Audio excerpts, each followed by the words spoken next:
Liquid अगर बहेगा तो उसको कोई ना कोई सॉलिड बेस चाहिए बहने के लिए, खाली लिक्विड नहीं बह सकता। Is that clear? और याद करो लिक्विड और सॉलिड का बेसिक डिफरेंस, सॉलिड के मॉलिक्यूल्स बहुत पास पास होते हैं और लिक्विड के मॉलिक्यूल्स सॉलिड के रिस्पेक्ट में दूर होते हैं। तो किसके मॉलिक्यूल्स में अट्रैक्शन ज्यादा होगा? तो जो लिक्विड सॉलिड के कांटेक्ट में होगा उसके मॉलिक्यूल सॉलिड के मॉलिक्यूल के एकदम पास हो जाएंगे, तो उनमें कांटेक्ट क्या होगा, उनमें अट्रैक्शन क्या होगा, ज्यादा। जरा याद करो, कभी जिसने नदी में तैरना या तैरा है, कोई है क्या तुम्हारी क्लास में?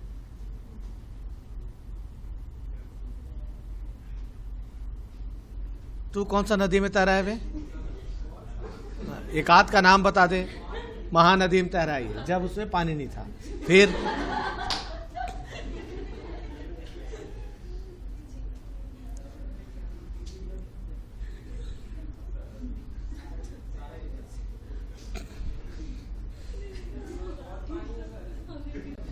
तो नदी में तैरने वालों को ये मालूम है, देखो मालूम रहेगा कि जो सरफेस का पानी है बहुत फास्ट बहता है, लेकिन अगर नदी में अगर अंदर डुबकी मार दो तो स्टेबल मतलब उसके फ्लो की रेट स्लो हो जाती है। कारण क्या है?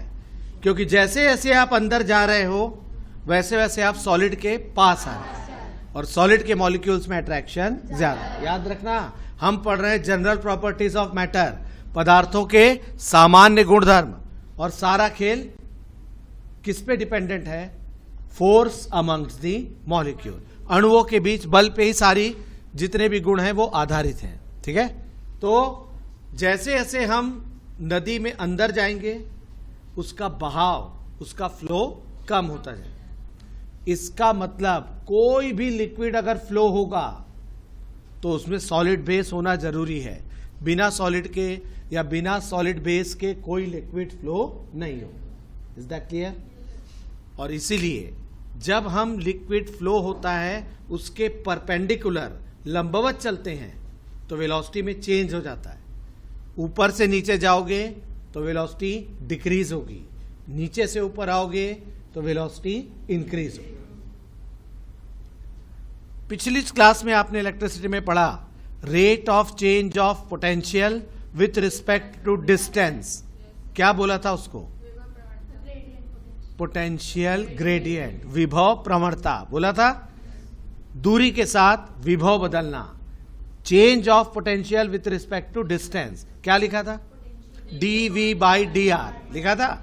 यहां फिर आप बोल रहे हो कि फ्लोइंग लिक्विड में जब आप परपेंडिकुलर चलते हो तो वेलोसिटी डिक्रीज हो रही है, ऊपर से नीचे आएंगे तो डिक्रीज, नीचे से ऊपर जाएंगे तो अबे तो फिर डिस्टेंस के साथ वेलोसिटी का चेंज होना क्या कहलाएगा?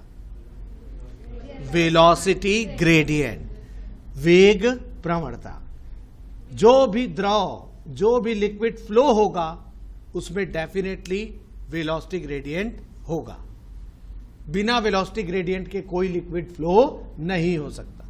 Is that clear? तो कुछ डायग्राम देखो।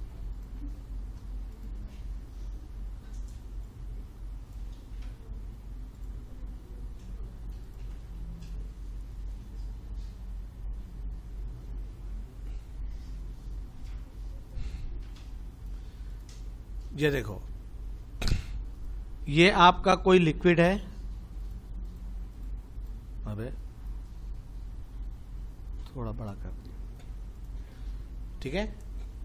और अगर ये लिक्विड है तो इसके बेस में कोई ना कोई सॉलिड होगा, उसके ऊपर ये लिक्विड फ्लो हो रहा है। ठीक है?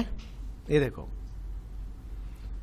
If this is the direction of flow of liquid,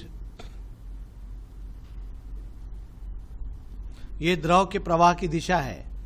clear? तो आपको क्या बोला गया कि यदि आप इस द्रव के फ्लो के परपेंडिकुलर मूव करोगे, लंबवत चलोगे, तो वेलोसिटी चेंज होती है। ऊपर से नीचे आएंगे तो वेलोसिटी डिक्रीज, नीचे से ऊपर जाएंगे। क्यों हो रहा है समझ में आ गया? क्योंकि जो लेयर इस लिक्विड की सॉलिड के कांटेक्ट में होगी वो सॉलिड के मॉलिक्यूल्स उसको बिल्कुल खींच के रखेंगे, एकदम पास हैं, चलने नहीं देंगे। लेकिन जैसे जैसे लेयर दूर होते जाएगी वैसे वैसे फोर्स की वैल्यू कम होती, फोर्स की वैल्यू कम होगी तो फ्लो की स्पीड क्या होगी, बढ़ने लगी। Is that clear? तो इस प्रॉपर्टी के बेसिस पर देखो मैंने यहां पे 3 लेयर आपको बना के दिखाई है क्या?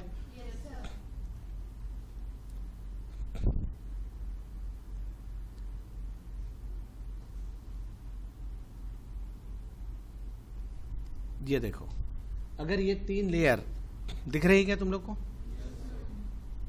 नहीं दिख रही हो?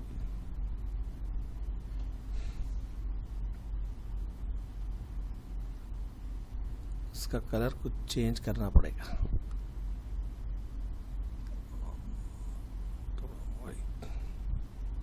अब दिखेगी, ये देखो, ये फ्लोइंग लिक्विड की 3 लेयर्स, ठीक है? बोलो किस लेयर की स्पीड सबसे ज्यादा होगी और सबसे कम? इसका मतलब जो बीच वाली लेयर है उसके ऊपर वाली लेयर उससे फास्ट फ्लो कर रही है, नीचे वाली उससे, अबे तो एक उसको आगे बढ़ाने की कोशिश कर रही है लेकिन नीचे वाली पीछे खींच। फ्रिक्शन भी यही था क्या? जब कोई ऑब्जेक्ट फिसलने का या चलने का कोशिश करता है, एफर्ट लगाता है, तो जो मॉलिक्यूल्स हैं उसको कहां खींचते हैं? पीछे की तरफ खींचते हैं। Is that clear? तो जब पीछे खींचते हैं इसी प्रॉपर्टी को हम क्या बोलते हैं? फ्रिक्शन। यहां पे ये प्रॉपर्टी कहलाती है विस्कोसिटी, श्यानता। ठीक है, सुन लो। The property by virtue of which every layer opposes the motion of just upper layer is called viscosity। श्यानता वह गुण है जिसके कारण द्रव की कोई सतह अपने ठीक ऊपर वाले सतह की गति का विरोध करती। इस गुण को क्या बोलते हैं? श्यानता। तो ऐसी आपके पास बहुत सारी लेयर्स हैं, हर लेयर के ऊपर भी लेयर होगी, नीचे भी लेयर होगी, मतलब उस लेयर के ऊपर और नीचे वेलोसिटी अलग अलग है, सेम नहीं है। नीचे होगी तो कम, ऊपर होगी तो ज्यादा। ठीक है, तो ये जो रिलेटिविटी आ गई वेलोसिटी में, ये अपने आप नहीं आई है, किसी प्रॉपर्टी के कारण आई होगी। इस प्रॉपर्टी को क्या बोलते हैं? Viscous. You can say in other words the property by virtue of which velocity gradient is produced in a flowing liquid is called viscosity. किसी बहते हुए द्रव का वह गुण जिसके कारण द्रव में वेग प्रवणता उत्पन्न होती है, इस गुण को बोलते हैं श्यानता। और ये ज्यादा ऑथेंटिक डेफिनेशन अपने पास आएगी। Is that clear?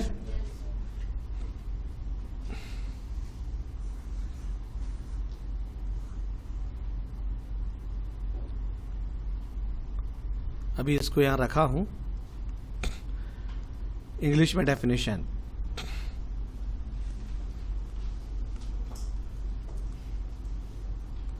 The property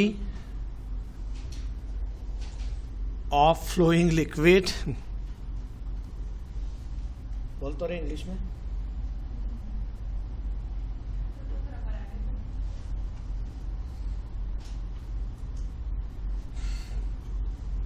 The property of,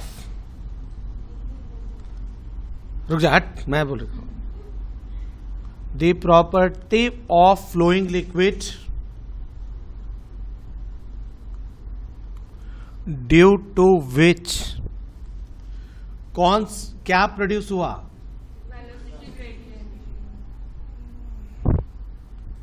due to which velocity gradient is produced is called viscosity. वह गुण जिसके कारण बहते द्रव में वेग प्रवणता उत्पन्न होती है, क्या कहते हैं? श्यानता। Is that clear? अब इस वेलोसिटी ग्रेडियंट को हम कैसे रिप्रेजेंट करेंगे? आपने बोला, याद रखना वेलोसिटी ग्रेडियंट हर जगह ऐसा नहीं, आपको चलना किस डायरेक्शन में है? फ्लोइंग लिक्विड में चलना किस डायरेक्शन में? Perpendicular to flow. ऐसा नहीं आड़ा तिरछा चलोगे तो नहीं माना जाएगा। कैसे चलना पड़ेगा? Perpendicular. Perpendicular to flow with respect to distance, the rate of change of velocity is called velocity gradient। ठीक है, तो velocity gradient, वेग प्रवणता को हम देखो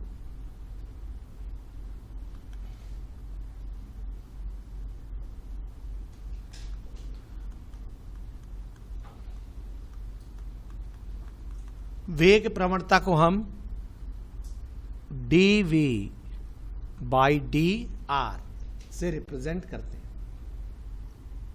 ठीक है, अबे हाँ तो बोलो, यूनिट बोलो।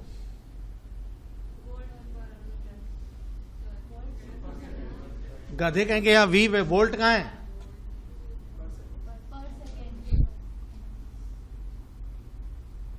हैं?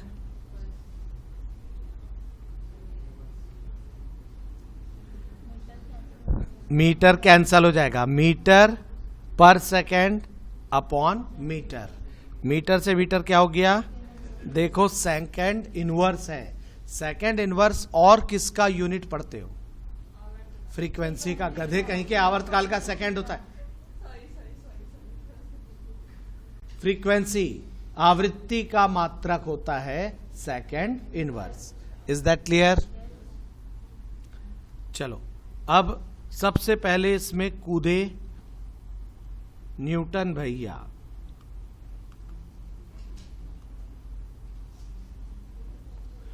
Newton's formula of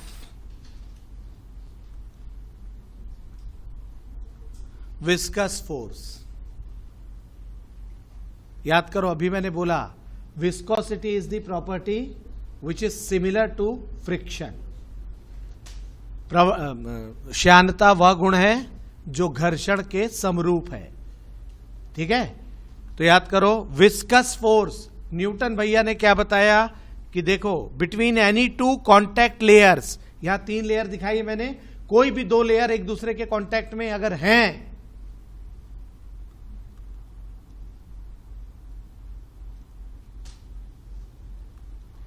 for any 2 layers in contact, force को किससे रिप्रेजेंट करते हैं? एफ। क्या बता सकते हो यहां पे? फोर्स, क्योंकि न्यूटन का फॉर्मूला, इसने उसने अपने एक्सपेरिमेंट्स में बताया होगा कि किस पे ये फोर्स डिपेंड करता है। Force depends upon A. What is A? Area of contact, not cross section, area of contact. And F is proportional to, एक क्वांटिटी और लिखिए आपके पास बोर्ड में, D V upon velocity gradient. दोनों को एक साथ मिला के लिखेंगे, then F is proportional to A D V by D R. Is that clear? Proportionality sign हटाने के लिए क्या करते हैं? और याद करो जनरल प्रॉपर्टीज पढ़ रहे हो, जब आपने इलास्टिसिटी में प्रोपोर्शनैलिटी कांस्टेंट हटाया था तो इलास्टिक कांस्टेंट आ गया था। अब यहां प्रोपोर्शनैलिटी कांस्टेंट हटाओगे, इज इक्वल टू जैसे लिखा एक समानुपाती नियतांक proportionality constant eta A D V by D R. और न्यूटन भैया ने बोला चूंकि ये अपोजिंग फोर्स है, it is a force of opposition, इसलिए ये minus sign represents opposition. Layer एक दूसरे के फ्लो का अपोज करती है, इसलिए minus sign. Is that clear? Force का यूनिट क्या होता है? न्यूटन। ईटा को क्या बोलते हैं? श्यानता गुणांक, coefficient of viscosity. Coefficient of viscosity, ठीक है। तो अब ईटा नया आपके पास कांस्टेंट आ गया। क्या ईटा का यूनिट और डायमेंशनल फॉर्मूला लिख सकते हैं अपन? तेरे ढकेली लिख सकते हैं तो तुरंत हाँ बोलना चाहिए। नीट का एग्जाम देने जा रही है, इसीलिए गाली खाई है। तुम लोग का एटीट्यूड ना क्वेश्चन पूछते ही आंसर देने का है नहीं, नीट में नुकसान हो जाएगा। डायमेंशनल फॉर्मूला और यूनिट बोला है, देखो ये न्यूटन लिख दिया ना पहले से। अगर ईटा हमको लिखना है, जब हम यूनिट और डायमेंशन लिखते हैं तो माइनस माइनस नहीं लेते। ईटा इज इक्वल टू क्या, हाँ ईटा इज इक्वल टू ये देखो F into D R, A into D V, ये आ गया, ठीक है। पहले यूनिट बनाए अगर अपन, तो यूनिट मतलब ऐसा यूनिट ही अपने कोर्स में है, तो ये बनेगा Newton into metre upon metre square, और ये मीटर पर सेकंड। मीटर से 1 मीटर क्या हो गया, सेकंड कहां चला गया, ये आ गया न्यूटन सेकंड पर मीटर स्क्वायर। इसको क्या बोलते हैं,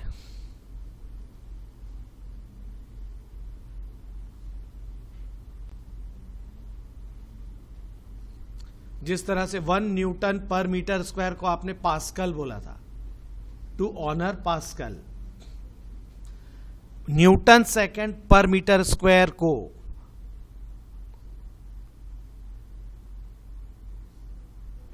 पॉइजूली बोलते हैं।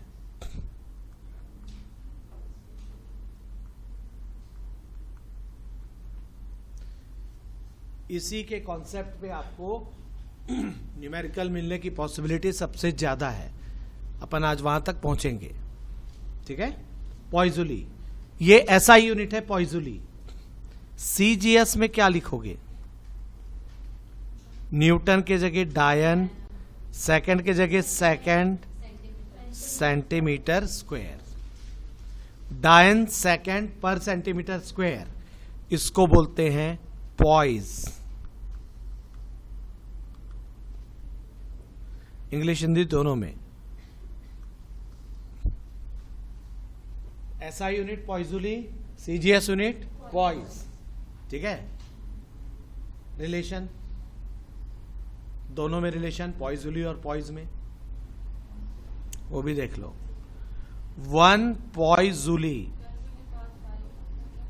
शट अप, 1 पॉइजूली मतलब होता है 1 न्यूटन सेकंड पर मीटर स्क्वायर। अब आप उसको सीजीएस में कन्वर्ट करो।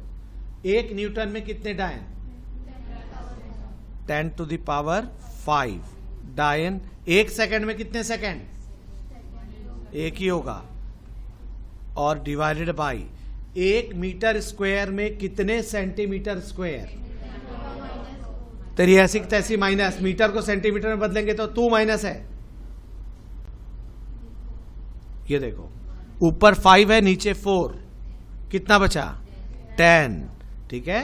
और ये 10 poise. 1 Poiseuille is equal to 10 poise होता है। ये ईटा का यूनिट है। डायमेंशनल फॉर्मूला भी फट से लिख सकते हैं क्या अपन, देखो न्यूटन सेकंड पर मीटर स्क्वायर लिखा हुआ है, क्यों, तो क्या हम ईटा का डायमेंशनल फॉर्मूला लिख सकते हैं क्या, लिखो eta is equal to M L T minus 2 upon into, अबे इंटू एम नहीं नालायक, कहीं के टी, ऊपर में सेकंड है ना भाई, और upon L to the power 2। तो एल टू द पावर 2 ऊपर जाएगा, -2 होगा, क्या आ जाएगा डायमेंशनल फॉर्मूला बोलो, एम एल -1 टी माइनस, ठीक है।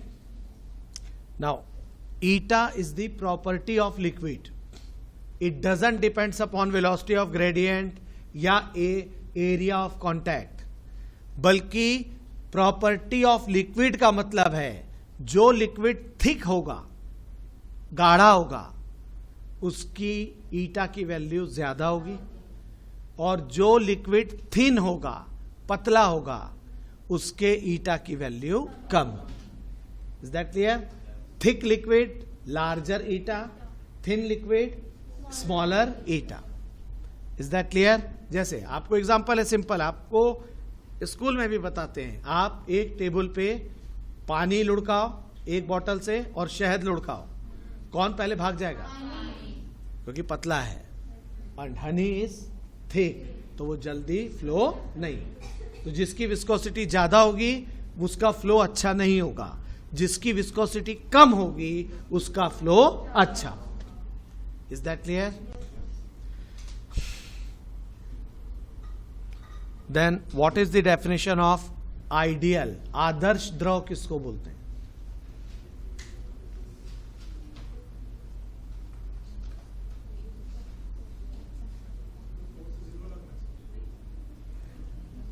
मॉलिक्यूल है तो 4 हो ही नहीं सकता।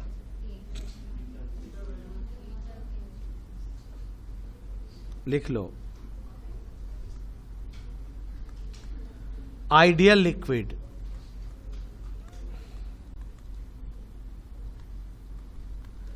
आदर्श द्रव, ठीक है।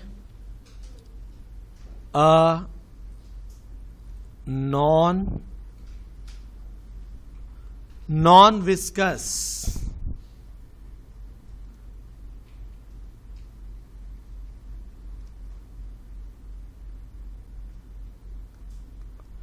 and incompressible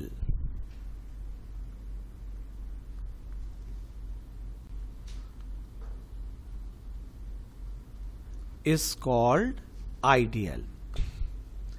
नॉन विस्कस क्या है वो समझ में आ गया? जितना पतला हो। इनकम्प्रेसिबल का मतलब ये है जितने वॉल्यूम का लिक्विड एंटर करे किसी ट्यूब में, उतने ही वॉल्यूम का लिक्विड एग्जिट करे, बीच में कहीं वो जमा मत हो, एक्यूमुलेट मत हो जाए, ऐसे लिक्विड को हम क्या बोलते हैं? आइडियल। तो ऐसा सिर्फ पानी ही है, बाकी किसी भी लिक्विड को आप भेजोगे तो रुक के बात करेंगे आपस में, और तेरा मॉलिक्यूल ठीक है, वो रुक गया, रुका मतलब वो आइडियल लिक्विड नहीं होगा, ठीक है। सो नॉन विस्कस हिंदी में लिख दे रहा हूं, देख लो, बोल तो टोटो।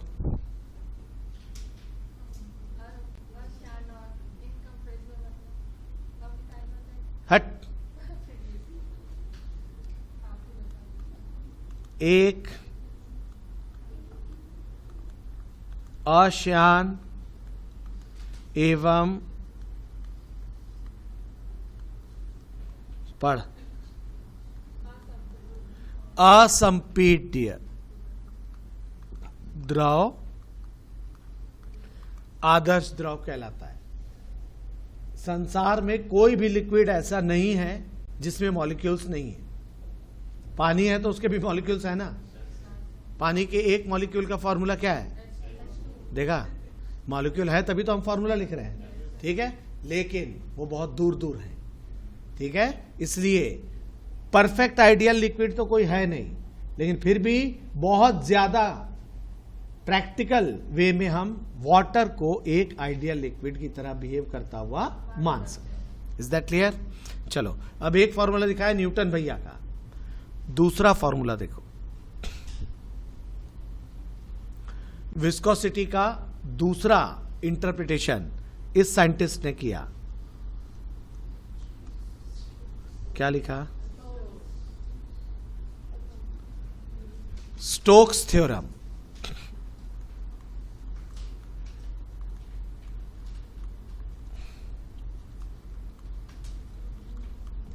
स्टोक का प्रमेय। उसने क्या बताया ये भी देख लो। उसने एक लिक्विड जो रेस्ट में है, एक ट्यूब में एक लिक्विड लिया, एक वर्टिकल ट्यूब में, और उसमें एक छोटी स्फेरिकल बॉडी को गिराया। तो याद करो, जब ट्यूब में लिक्विड होगा, वर्टिकल ट्यूब में, तो वो बह रहा है कि नहीं बह रहा है?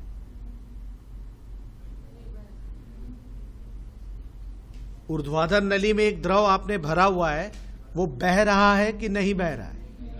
मतलब वो इक्विलिब्रियम में, साम्यावस्था में, ठीक। लेकिन जब आप उसमें कोई सॉलिड ऑब्जेक्ट गिराओगे तो वो उसको डिस्टर्ब करेगा कि नहीं? डिस्टर्ब करेगा। तो लिक्विड में ऐसा ऐसा थोड़ा होगा, ऐसा ऐसा हुआ, मतलब लेयर के बीच में फ्रिक्शन हुआ, ठीक है। तो विस्कोसिटी इसको क्या करती है? अपोज। और ये हलचल उसमें कौन प्रोड्यूस कर रहा है? सॉलिड। तो सॉलिड के, चूंकि सॉलिड उसको, उसमें डिस्टर्बेंस प्रोड्यूस कर रहा है, तो लिक्विड की जो विस्कोसिटी है उस सॉलिड के मोशन को क्या करेगी? अपोज करेगी। तो लिक्विड को सॉलिड को गिराओगे तो किधर चलेगा? वो नीचे, ठीक है। वो नीचे चलना चाह रहा है, तो लिक्विड उसको अपोज करेगा, बोल रहे हो। अपोज करेगा तो किधर करना चाहिए? ऊपर। ये विस्कस फोर्स किसने दिया? स्टोक ने, ठीक है। देख लो, मैं उसका डायग्राम दिखा सकता हूं।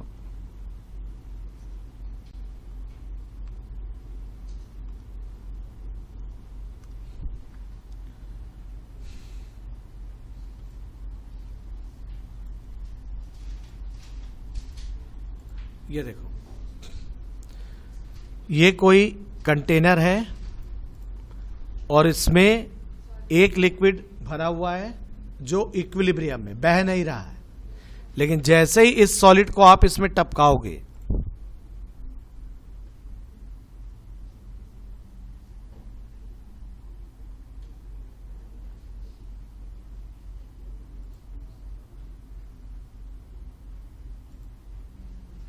जैसे ही ये इसके अंदर आएगा, क्या इसकी लेयर्स को डिस्टर्ब करेगा? लेयर को डिस्टर्ब करेगा तो ऑपोजिशन आएगा, विस्कोसिटी आ जाएगी, और वो इसने प्रोड्यूस किया है, इसलिए इसकी मोशन को क्या करेगी? अपोज करेगी। Is that clear? इस पे जो फोर्स लगता है, उस फोर्स का नाम भी इस स्टोक ने श्यान बल, विस्कस फोर्स ही दिया। और क्या दिया था ये देख लो।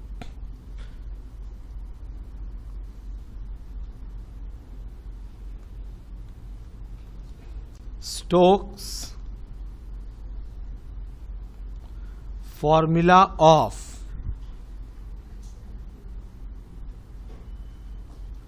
viscous force on a small solid ball के साथ लिया। बोल, एक बार जब हम मैकेनिक्स पढ़ रहे थे, एक बार इस फोर्स को मैंने लिखा है वहां पे, लिख लो, देखो F, ठीक है। और उसने क्या निकाला है देख लो, 6 पाई ईटा आर वी, ठीक है। और उसको उसने डायमेंशनल फॉर्मूला लेके प्रूव कर दिया। मतलब अगर आप दोनों तरफ डायमेंशन लिखोगे तो जो लेफ्ट हैंड साइड का आएगा वही राइट हैंड साइड का, उसने प्रूव कर दिया। Is that clear? तो ये विस्कस फोर्स हो गया। इस विस्कस फोर्स की स्पेशलिटी देखो, ये डिसिपेटिंग फोर्स है, मतलब क्षय करने वाला बल है, विरोध करने वाला बल है। किसके प्रोपोर्शनल आ रहा है? वेलोसिटी। मतलब अगर किसी ऑब्जेक्ट पर विस्कस फोर्स लगा है और अगर ऑब्जेक्ट की वेलोसिटी बढ़ी तो विस्कस फोर्स भी क्या होगा? Is that clear? बस देखो, अब यहां से, इस फॉर्मूले से एक वेरी इंपॉर्टेंट डेफिनेशन, मतलब उसका नाम लिखने जा रहा हूं मैं।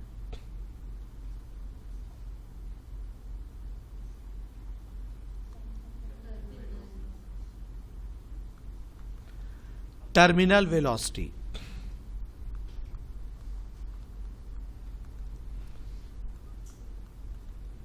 सीमांत वेग। ये क्या होता है ये भी देख लो। इस ड्रॉप को अच्छे से देखना ध्यान से। जैसे ही ये सॉलिड इस लिक्विड के अंदर आया, बोलो उसका वेट किधर काम करेगा?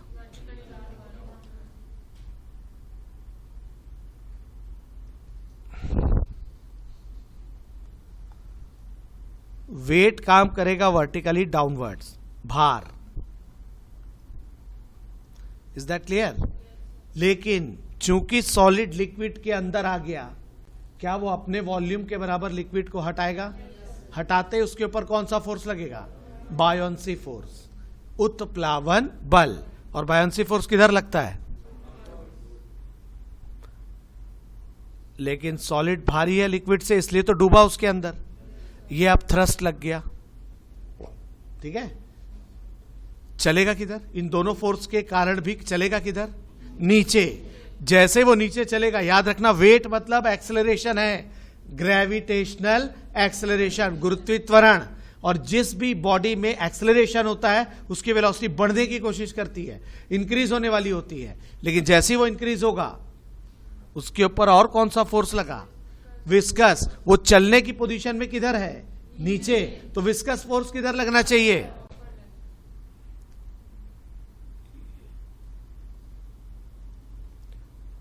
ये देखो, ये U है अप थ्रस्ट, ये विस्कस फोर्स F। देख लो, अभी U W को बैलेंस नहीं कर पा रहा था, लेकिन जब F भी आ गया, और F वेलोसिटी पे डिपेंड कर रहा है, जैसी वेलोसिटी इंक्रीज होने की कोशिश करेगी विस्कस फोर्स भी बढ़ेगा। बेटा ये दोनों मिलकर के इसके वेट को तुरंत क्या कर लेंगे? बैलेंस। और तब वो एक कांस्टेंट वेलोसिटी से नीचे गिरेगा। उसी कांस्टेंट वेलोसिटी को क्या बोलेंगे? सीमांत वेग, terminal velocity, denoted by V with a subscript T। और याद रखना ये बहुत धीरे वेग है, बहुत स्लो वेलोसिटी है। क्योंकि अच्छा ये बताओ, what is resultant force on the drop on the solid?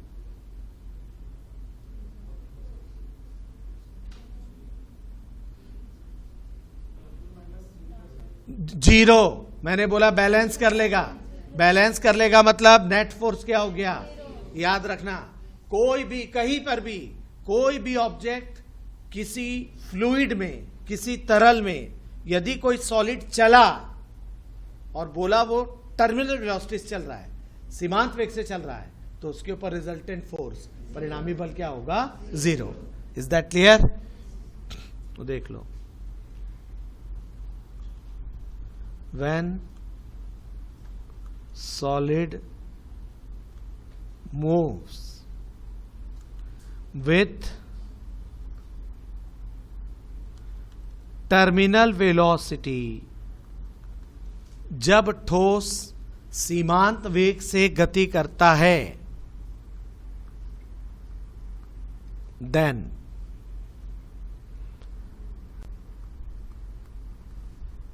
F net, परिणामी बल का मान क्या हो जाता है? Zero.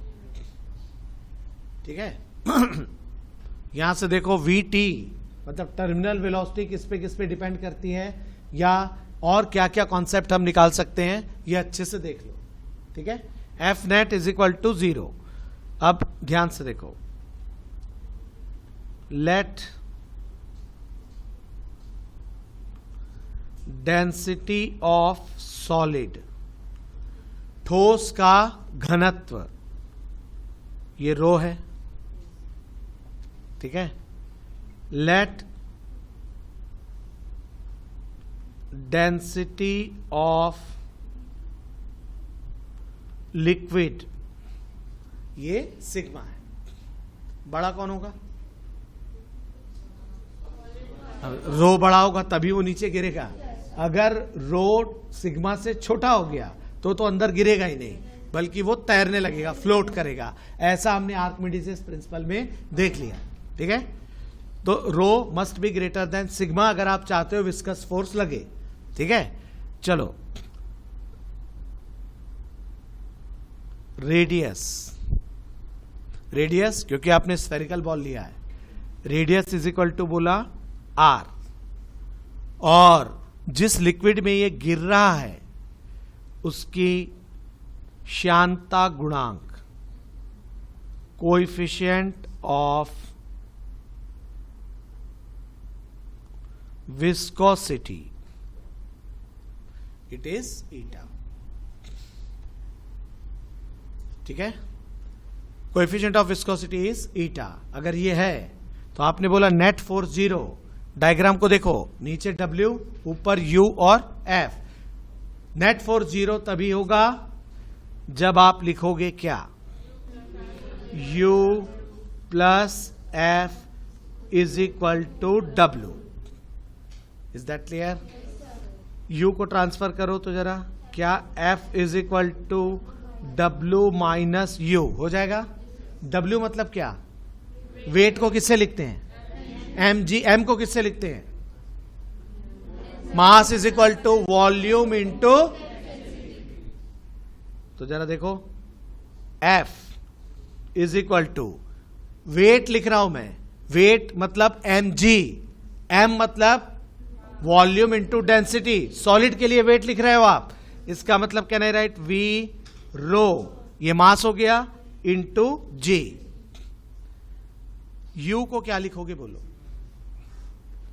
Good, v sigma g, क्योंकि जितना वॉल्यूम सॉलिड का होगा वो उतना ही वॉल्यूम लिक्विड का हटाएगा, ठीक है। और हटाए गए लिक्विड का वेट ही अपथ्रस्ट कहलाता है, उत्प्लावन बल कहलाता है, ठीक।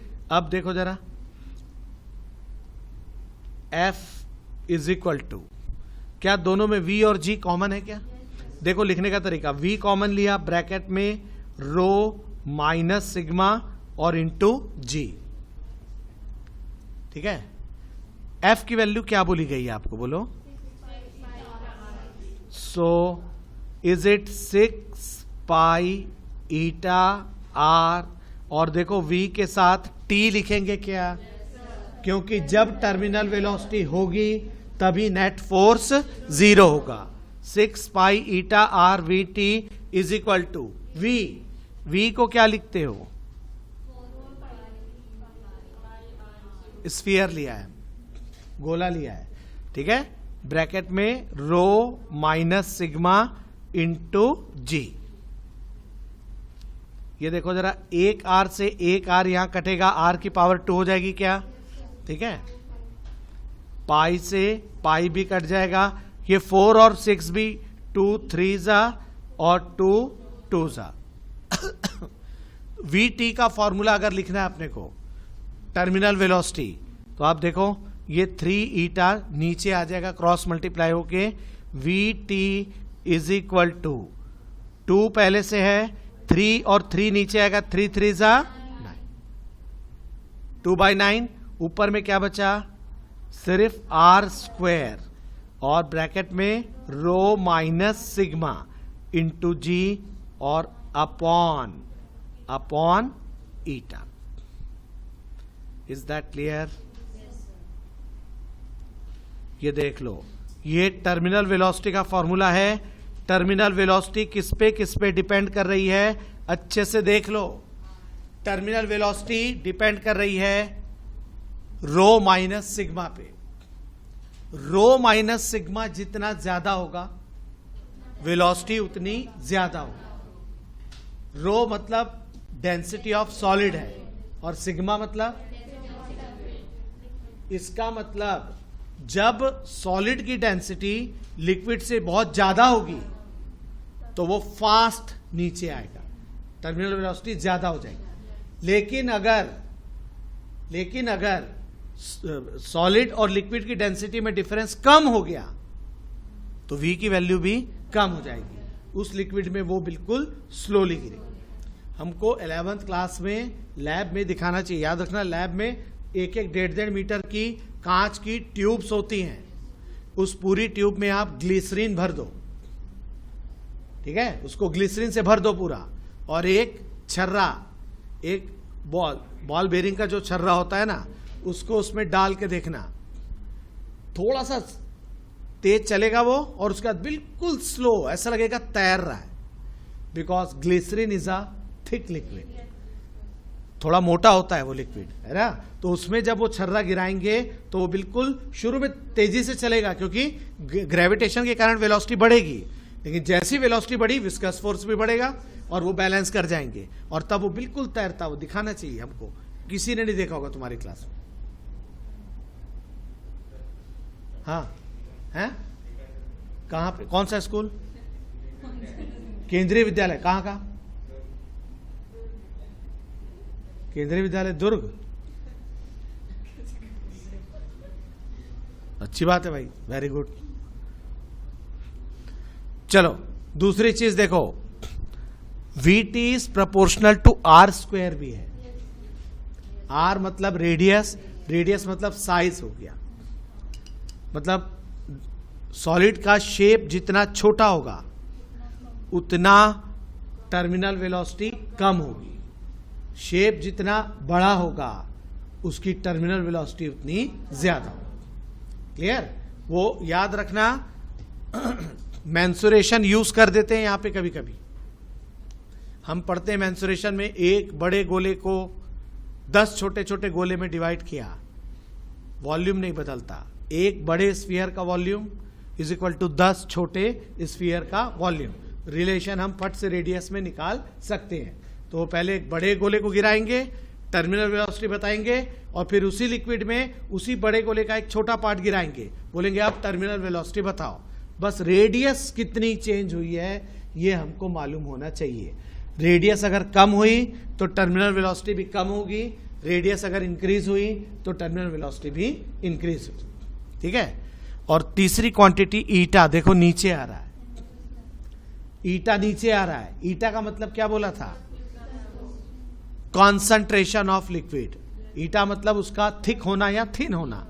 लिक्विड जितना थिक होगा उसका ईटा उतना ज्यादा होगा, जिसका ईटा ज्यादा होगा उस लिक्विड में सॉलिड की टर्मिनल वेलोसिटी कम हो जाएगी। Is that clear? ये फॉर्मूला देख लो, ये अगर याद है तो अच्छी बात है। डिपेंड किस पे कर रहा है, ये डायरेक्ट फॉर्मूला कभी पूछा नहीं है आज तक, लेकिन ऐसा जरूर पूछा है, एक टाइप की बॉल और दूसरे टाइप की बॉल। याद रखना, अगर उन्होंने सेम साइज बोल दिया और सेम लिक्विड बोल दिया तो उसके लिए आर और ईटा सेम हो जाएगा, जी और 2/9 कांस्टेंट है। लेकिन पहली बारी बोला कॉपर की बॉल और दूसरी बारी बोला स्टील की बॉल, डेंसिटी बदल जाएगी, लेकिन लिक्विड वही है इसलिए सिग्मा नहीं बदलेगा। ठीक है? तो सिर्फ सारा खेल यहां पे आ जाएगा आपका, rho minus sigma. Is that clear?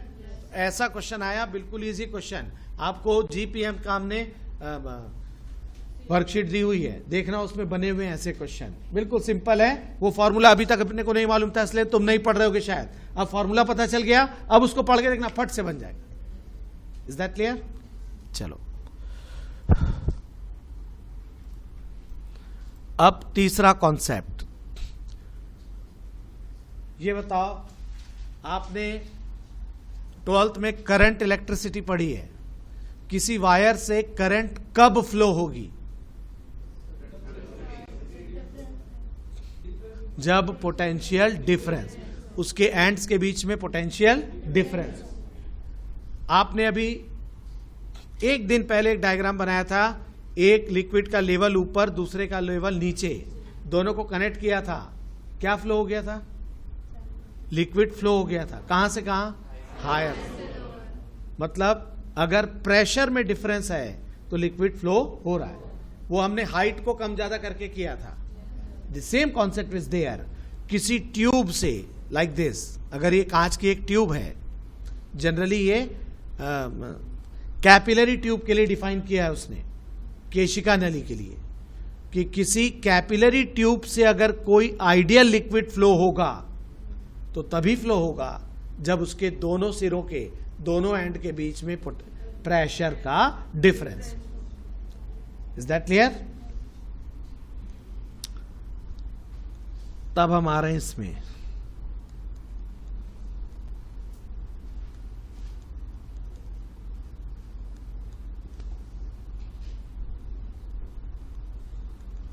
पॉइज़ोली का फॉर्मूला।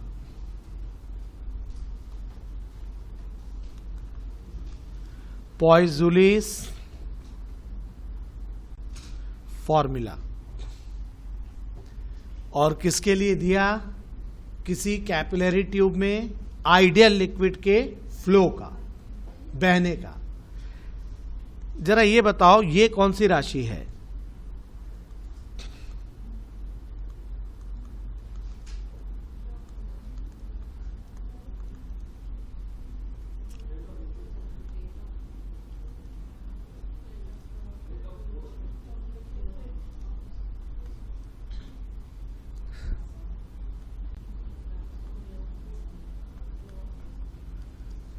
मीनिंग क्या है इसका?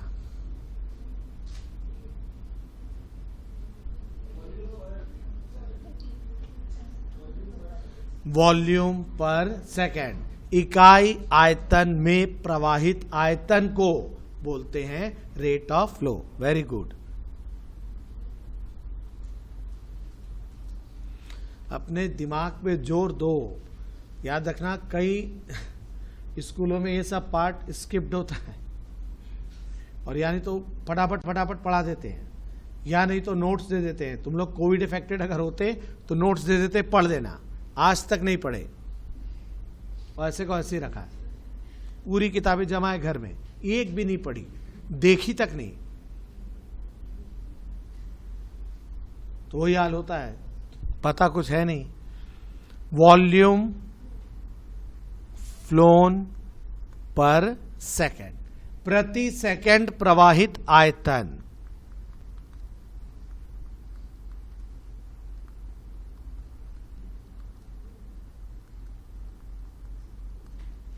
यह है क्वांटिटी।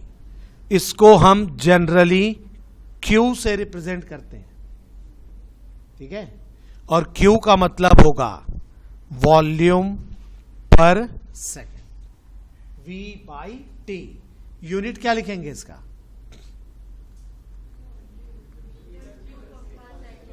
मीटर क्यूब पर सेकेंड, ठीक है। तो पॉइज़ुली ने जो फॉर्मूला दिया वो किसी कैपिलरी ट्यूब में, जो कि हॉरिजॉन्टली रखी है, क्षैतिज दिशा में रखी है, उसमें से अगर कोई लिक्विड फ्लो करना है, तरल को बहाना है, तो उसके दोनों एंड पे क्या होना चाहिए? प्रेशर का difference. Liquid always flow from higher pressure to, द्रव हमेशा या तरल हमेशा उच्च दाब से, पूरा बोला कर, ठीक है। नालायक टोटो कुठे गेला रे?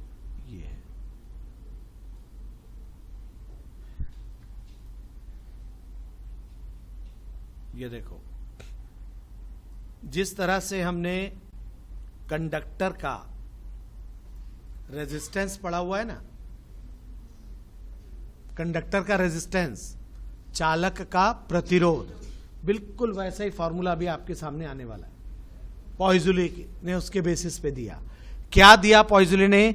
ये जो आपने Q डिफाइन किया है, ठीक है, ये फॉर्मूला डिफाइन हुआ है। Ideal liquid flows through a capillary tube, किसी केशिका नली से प्रवाहित आदर्श द्रव के लिए है ये, ठीक है।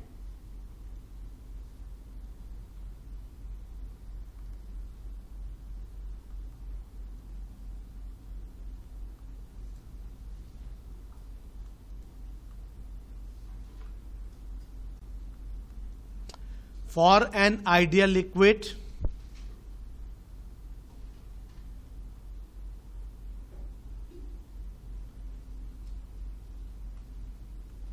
for a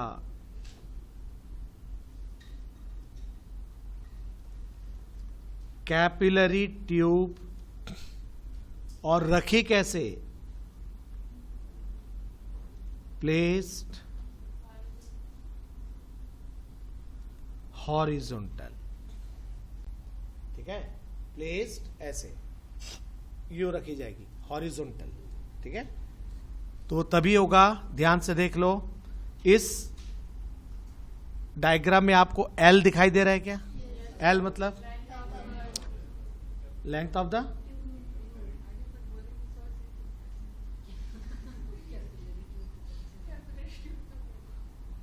आधा बोलने के बाद सोचती है रे तू।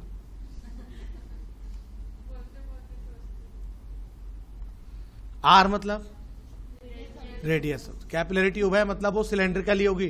ट्यूब वर्ड यूज किया मतलब वो सिलेंडर ही होगा, और सिलेंडर का क्रॉस सेक्शन सर्कल होता है, अनुप्रस्थ काट वृत्त होता है, उसकी रेडियस है R, ठीक। एक एंड का प्रेशर P1, दूसरे एंड का प्रेशर P2, ठीक है। तो याद रखना ये दोनों अलग अलग होंगे तभी लिक्विड फ्लो होगा। और अगर आपने बोल दिया P1 is greater than P2 तो लिक्विड इधर फ्लो हो जाएगा। Is that clear?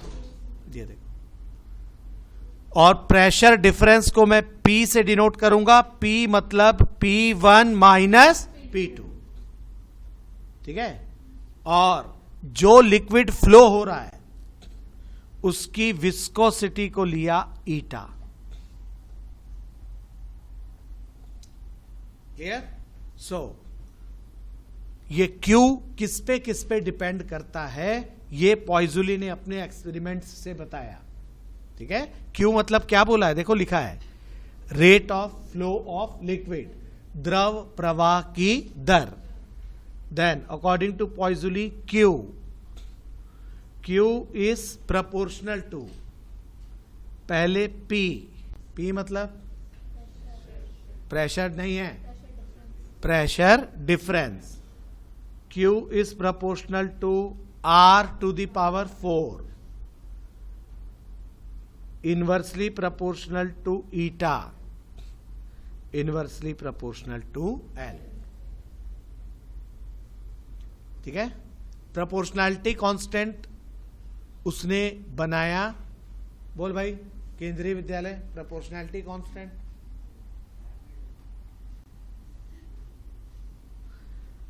तो बनाया pi by 8 P R to the power 4 upon eta L।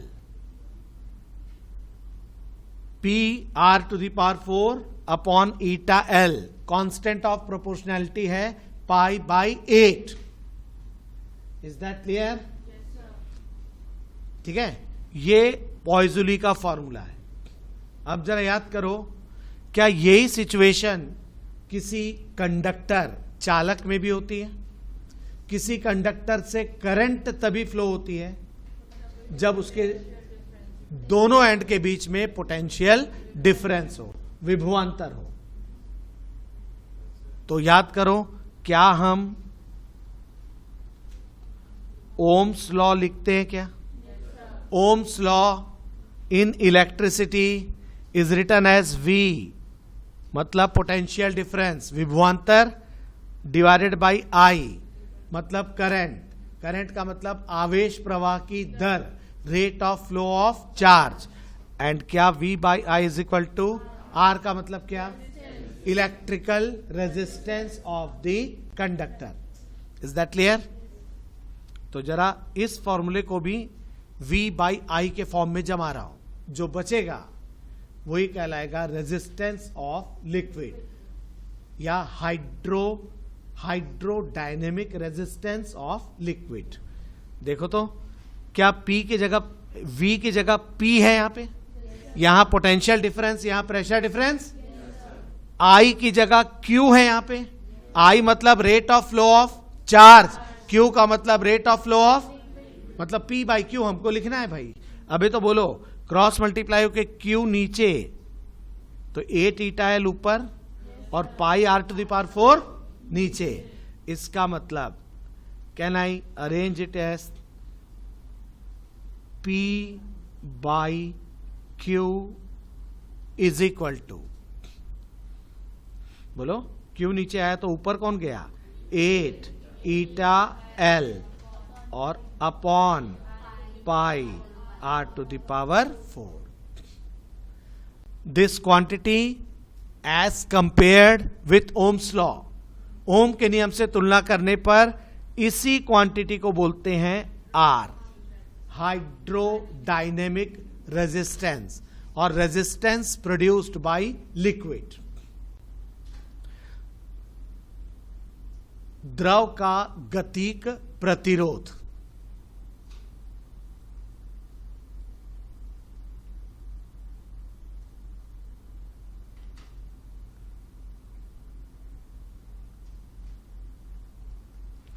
Hydrodynamic resistance. Is that clear? Unit बोलो आर का। ओम मत बोल देना, इलेक्ट्रिकल का होता है वो, बड़ा ओम कर रही है। अब तुम इसको खोज रहे होगे ईटा एल, अभी उसको बदले इसको खोजो पी। देख लो पी का यूनिट होता है न्यूटन पर मीटर स्क्वायर और क्यू का यूनिट होता है मीटर क्यूब पर सेकेंड। ठीक है, तो इसका यूनिट हो जाएगा, देख लो, न्यूटन इंटू सेकेंड पर metre to the power 5।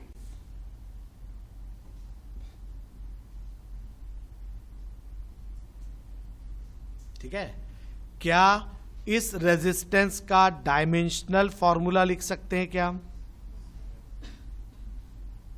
Newton, बोलो, M L T minus two into T second और upon L to the power 5।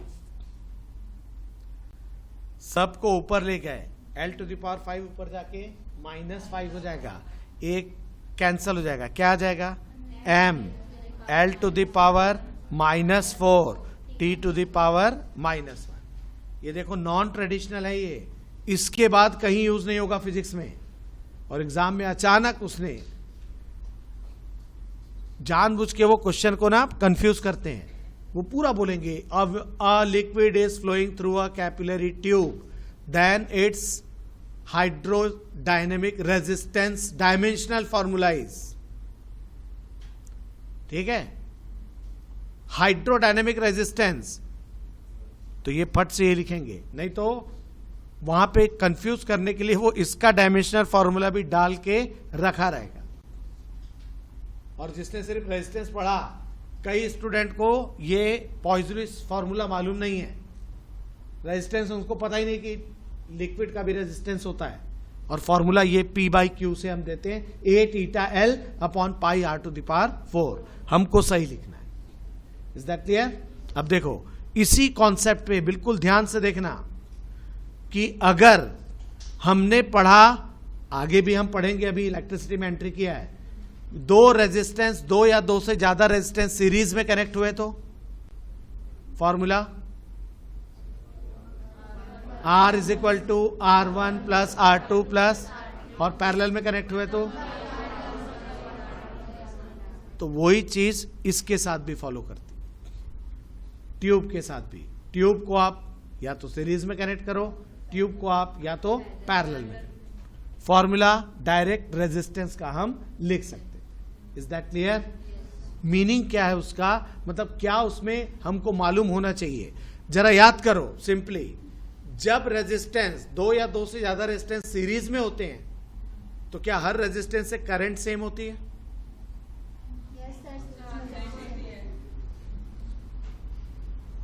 होती है कि नहीं होती है? नहीं सुनाई दिया? होती है। बालाघाट में होती है? कितनी है? सेम होती है। हमारे यहाँ भाटा होती है, आलू होती है, गोभी होती है।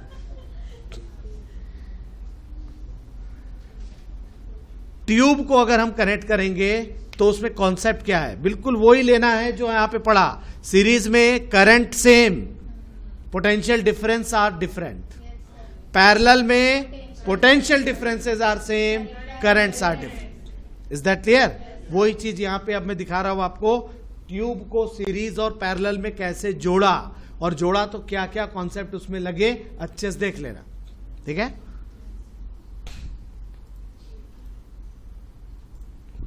तो आपने पॉइजली का फॉर्मूला पढ़ा, उसको लिख दे रहा हूं। देखो पॉइजलीज फॉर्मूला क्या लिखा,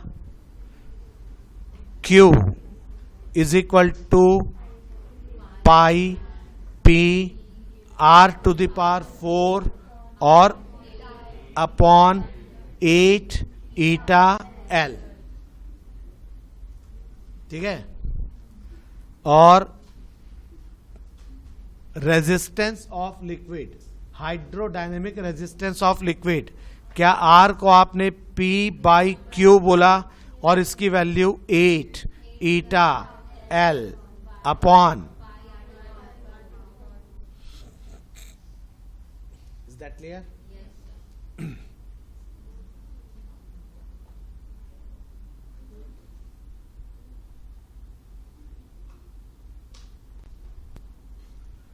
कॉम्बिनेशन ऑफ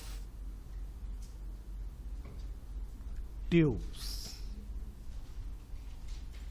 तो जिस तरह से रेजिस्टेंसेस के दो कॉम्बिनेशन थे, उसी तरह से ट्यूब्स के भी दो कॉम्बिनेशन होंगे।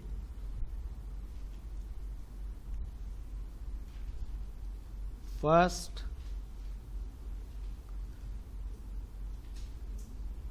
सीरीज कॉम्बिनेशन बनाएंगे कैसे?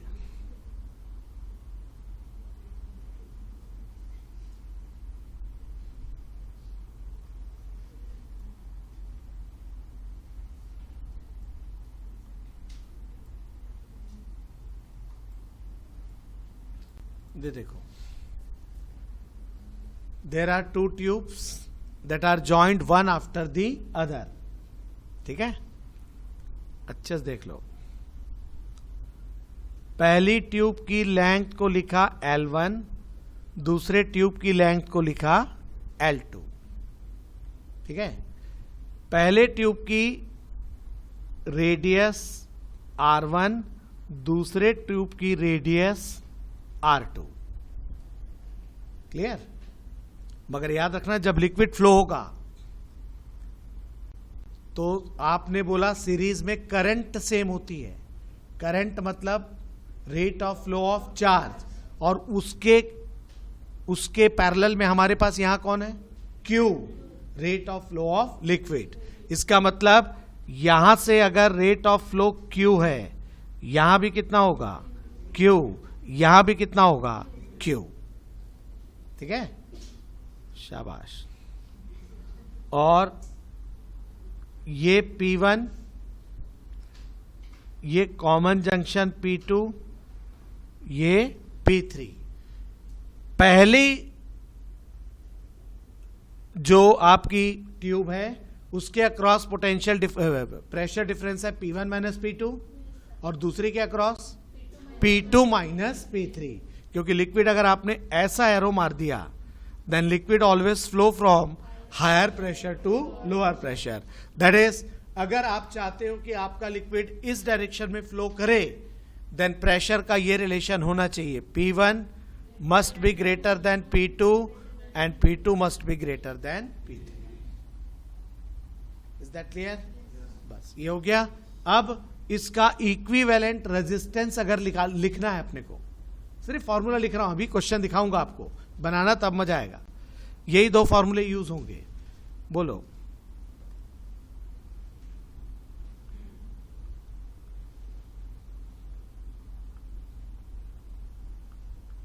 Net resistance. क्या सीरीज में नेट रेजिस्टेंस हम R is equal to R1 plus R2 लिखेंगे? ठीक है, लिखेंगे कैसे? R1 देखो, can I right 8 eta L1 और upon pi R1 to the power 4 और plus yes 8 eta L2 upon शाबाश pi R2 to the power 4। Is that clear? चाहो तो याद रखना, सीरीज में कभी कभी वो दोनों की रेडियस सेम दे देते हैं। अगर रेडियस भी सेम हो गई तो क्या हो जाएगा? ठीक है, तो याद रखना, ये देखो बता दे रहा हूं, that if R1 is equal to R2 is equal to R, मतलब दोनों ट्यूब की रेडियस भी अगर सेम हो गई तो आप R का फॉर्मूला क्या लिख लोगे? देखो, 8 eta upon pi R to the power 4 common आ जाएगा, ब्रैकेट में क्या आएगा? L1 plus L2। Is that clear? इसका मतलब इफेक्टिव लेंथ कितनी हो गई ट्यूब की?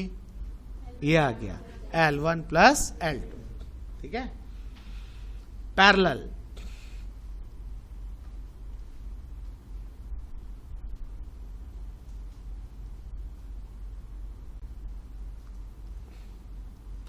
Parallel combination of tubes. तो पैरेलल रेजिस्टेंस याद करो, एक के नीचे दूसरा, दूसरे के नीचे तीसरा, ठीक है, सबका एक पॉइंट कॉमन, दूसरा पॉइंट भी कॉमन, और दोनों पॉइंट के बीच का potential difference same. Clear? Parallel में वोल्टेज सेम होता है, करंट डिफरेंट होती है।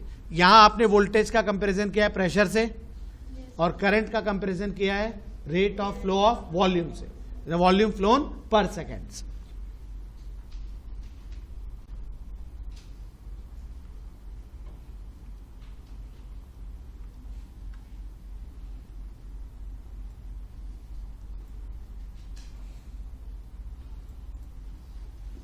ये देखो, एक के नीचे दूसरी ट्यूब, पहली वाली ट्यूब की लेंथ L1, दूसरे वाली ट्यूब की लेंथ L2, ठीक है।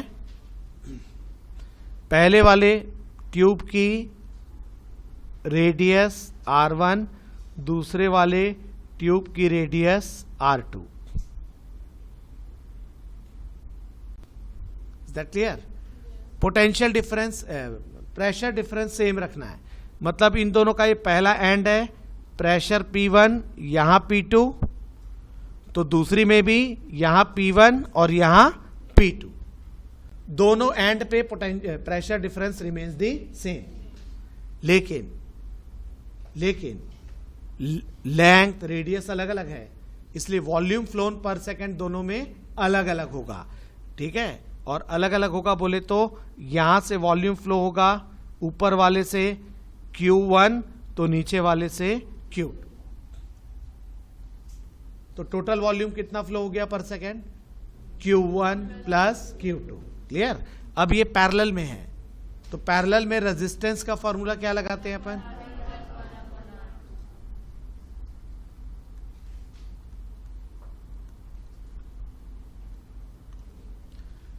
One by R is equal to 1/R1 plus 1/R2। रखो जरा, 1/R1 उल्टा करके लिखेंगे क्या ये पाई R1 की पावर 4 अपॉन 8 ईटा L1। ईटा क्यों सेम लिख रहे हैं?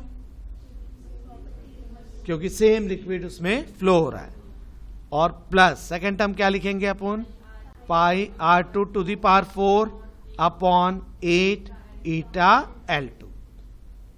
ठीक है, अब जरा इन दोनों इक्वेशन को देखना, यहां आपने R लिखा है, R का मतलब होता है P बाई Q, यहां आपने 1/R लिखा है, 1/R का मतलब होगा Q बाई P।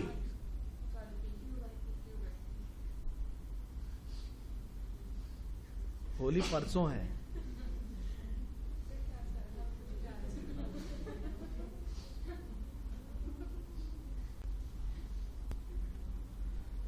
ठीक है। फिर से अगर दोनों की रेडियस सेम हो गई, if R1 is equal to R2 is equal to R, तो क्या आ जाएगा यार? 1/R इज इक्वल टू, चलो बोलो क्या आ जाएगा? Pi R to the power 4 8 eta common, bracket में क्या आया? ये देख लो, मतलब यहां इफेक्टिव लेंथ का formula 1/L is equal to 1/L1 plus 1/L2।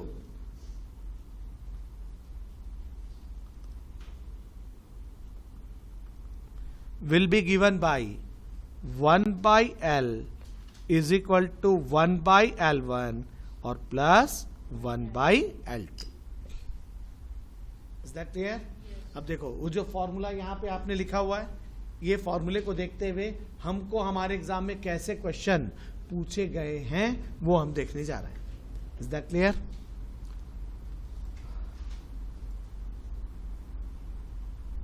देखते हैं कितना हमको resistance, flow of liquid, pressure कितना समझ में आया। अभी ये क्वेश्चन सब आपको बता देंगे।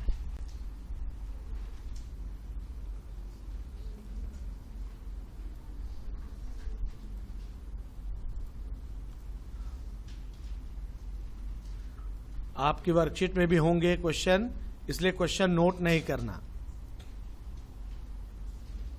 पढ़ते बन रहा है?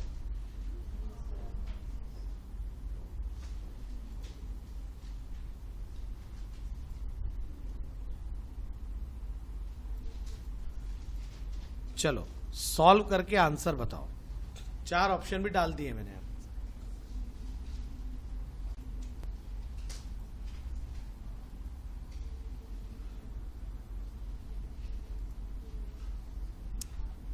नालायक टोटो।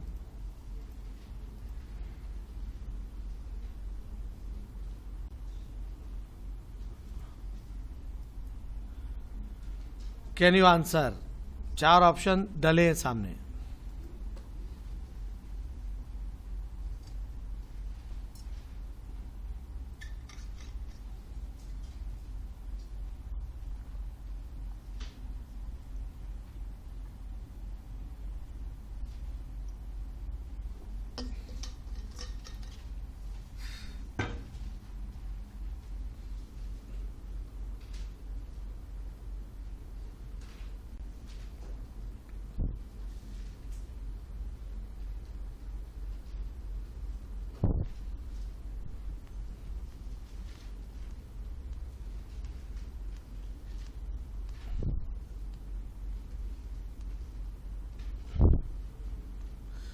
देखो पहली बार सिर्फ एक ट्यूब है, दूसरी बार उस ट्यूब के साथ आपने दूसरी ट्यूब जोड़ी है।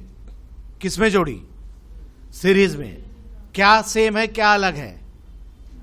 रेडियस सेम, लेंथ सेम, लेकिन रेडियस आधी है। ठीक है, अब बनाएंगे कैसे? याद करो, पहली बारी भी प्रेशर डिफरेंस पी है बोला, दूसरी बार भी जो आपने ट्यूब सीरीज में जोड़ी उसमें भी प्रेशर डिफरेंस पी ही है, ये बोला है। जरा याद करो, जो ओरिजिनल ट्यूब, अकेली ट्यूब,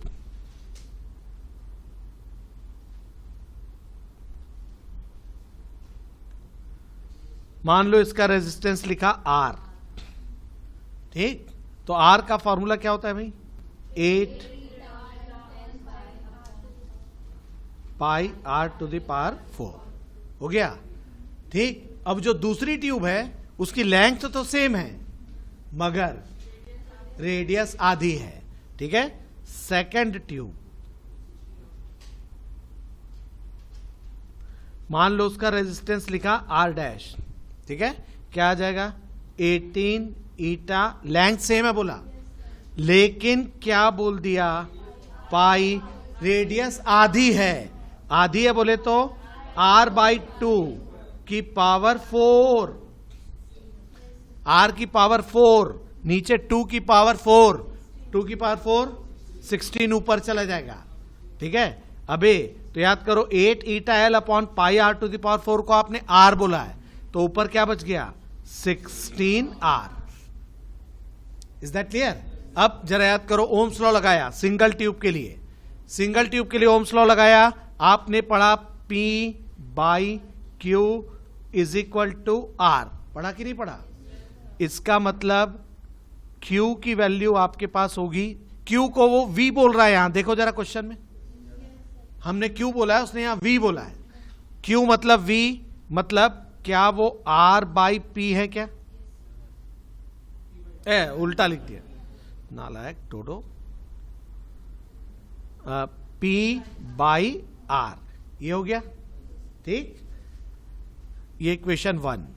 अब जब दो ट्यूब को आप सीरीज में कनेक्ट करोगे तो नेट रेजिस्टेंस का फॉर्मूला है क्या हमारे पास? हाँ तो देख लो, in series now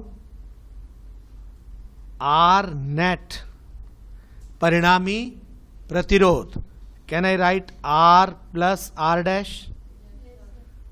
can I write R plus 16R?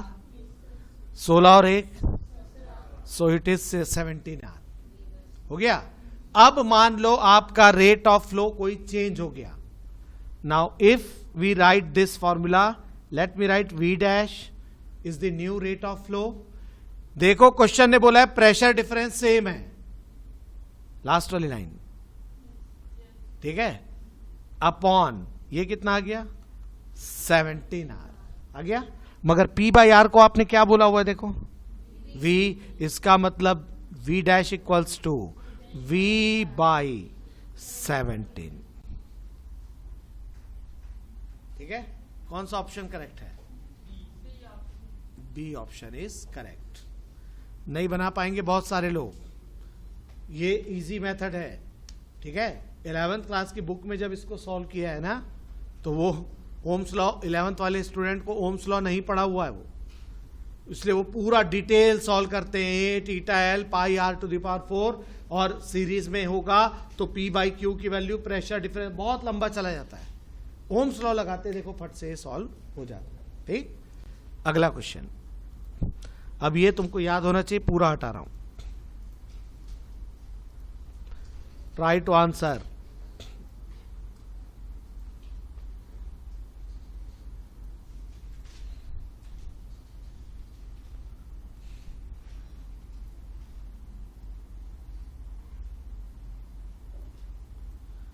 चलो,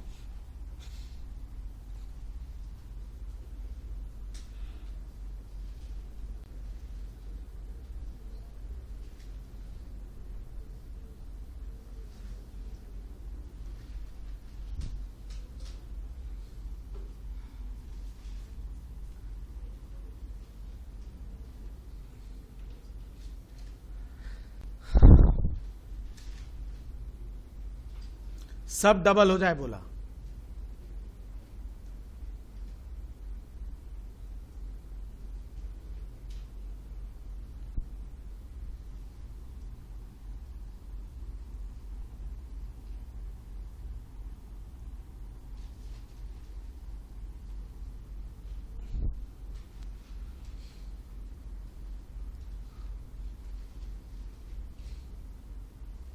चार ऑप्शन लिखे हैं, साने तुक्का मार दो।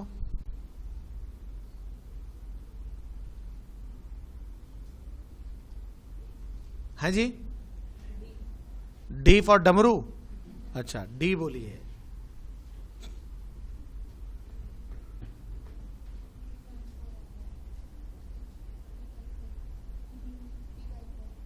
क्या आप बोल रही?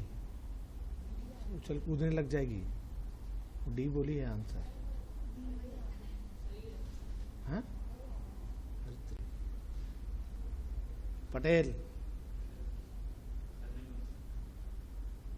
अबे यहां फर्जी लोग तुक्का मार दिए हैं, तो अभी तक नहीं बना बोल रहा है।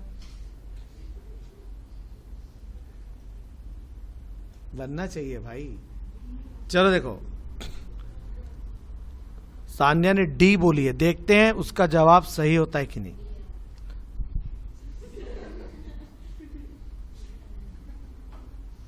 देखो, अभी आपने ओम्स लॉ लिखा था, P by Q equal to R. मैं पूरा लिख रहा हूं। क्या क्या बोला था? P by Q is equal to बोला 8 eta L upon pi R to the power 4। यही बोला था क्या? पक्का? क्रॉस मल्टीप्लाई करके क्यू को भी ऊपर ले गए। P is equal to 8 eta L Q upon pi R to the power 4। अब उसने उस प्रेशर की वैल्यू पूछी जिसके लिए सब डबल है। ठीक है, तो let new pressure is equal to P dash. अब पी डैश लिख रहा हूं, देखो 8 कांस्टेंट है, ईटा कांस्टेंट है, एल की जगह क्या आया? डबल करने क्वेश्चन ने बोला। क्यू की जगह क्या आया? रेट ऑफ फ्लो भी डबल हो जाए बोला, अपॉन पाई कांस्टेंट है, आर की जगह क्या हो जाए? 2r to the power 4। So P dash is equal to, देख लो, 8 eta L upon pi R to the power 4। ये तो मिल ही रहा है। वैल्यू ऑफ न्यूमेरिक क्या मिल रही है? ऊपर में 2 दूनी और नीचे में 2 की पावर 4, 4 4 जा, और इस क्वांटिटी को आपने P बोला हुआ है। देखो, तो इसका मतलब P dash equals to P by 4। तू बेटा साल भर से मेरे पास पढ़ रहा है, इतना तेरे को पढ़ाया, तू पढ़ा। यहां लोग तुक्का मार के नीट क्लियर कर लेंगे।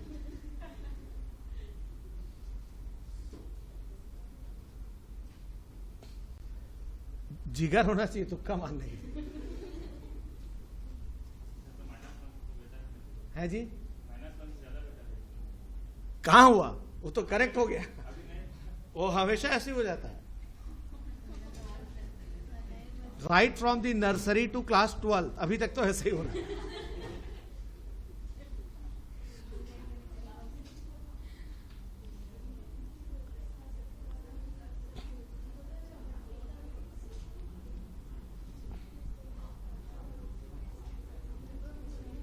क्या यार पटेल,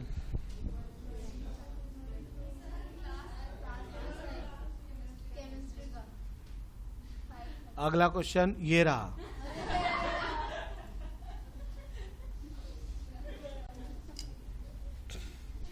ये बिना सॉल्व किए बनेगा।